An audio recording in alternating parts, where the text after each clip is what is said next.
شايف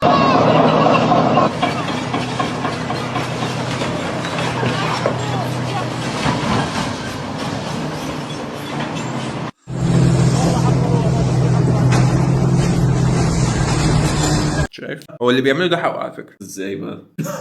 عشان يقدر، مش هو قادر يبقى حقه. لا بس في حاجات كتير انت قادر تعملها بس مش حقك تعملها. لا حقي طالما انا اقدر اعملها.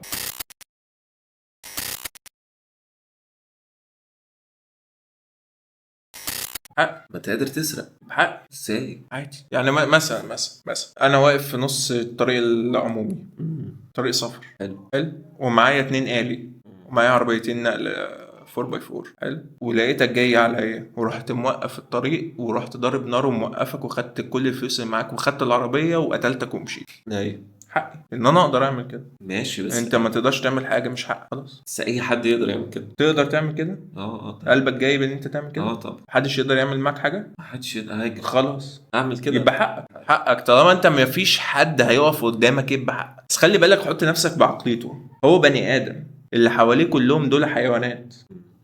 عقلية اليهودي بالنسبه له هو بني ادم وهو شعب الله، هو يهودي، هو نمبر 1. هو بني ادم. اه اي حد تاني من الامم مش زي. دول بهايم، دول معمولين خدمة ليه. صح. فاهم قصدي؟ وهو ليه هم بس ده تصرف كيدي.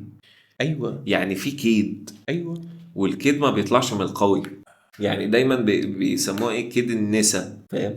هي الانثى مش قادره مثلا تمسكك تضربك فهتعمل حاجات زي كده. فاهم ماشي قصدي؟ ماشي فده تصرف ضعيف، لان انت لو قوي كنت هتمشي ولا هتفرق معاك حاجه. لا يضرب عليها طلقه اضرب عليها 10 ولا يفرق معاك حاجه. بس حركه زي دي لا، انت عيل صغير. فاهم؟ انت ماشي ما هو مع. عيل صغير ما يقدرش يعمل كده لو في حد يقف له. ده مش عيل صغير، ده ما بيشتمش، ده بيهد ومش فارق معاه. ما هي نفس الفكره يعني. ده لو مثلا وهو ماشي كده حد راح حتف عليه مولوتوف، اقسم بالله اللي هياخد الجرار ويجري. هيطير. ايوه بالظبط. انت ليه فاهم؟ بقى؟ عشان في حد حدف عليه مولوتوف. لا عشان هو جبان ضعيف. ايوه ماشي، في رد، بس هو عارف ان مفيش حد هيرد عليه. هو ضعيف. هو عارف ان مفيش حد ده لو هيرد حد عليه. حدف عليه زلط هيطلع يجري. هو ما يقدرش يعمل الحركه دي مثلا بالقلب ده ويروح يعملها مثلا في غزه. بالظبط. لا ده هيعمل بقى حركات اكتر من كده بقى في غزة، لانه خايف اكتر. يعني هو كل ما يخاف اكتر كل ما الحركات الاستفزازيه دي تكتر.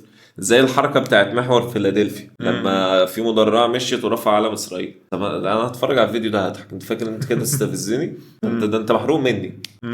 فاهم قصدي؟ ما انا هجيب جيشي كله واقف لك قصاد المعبر، هتعمل ايه؟ انت جبت عربيه انا هجيب جيشي كله. فصباح الفل يعني تصرفات عبيطه.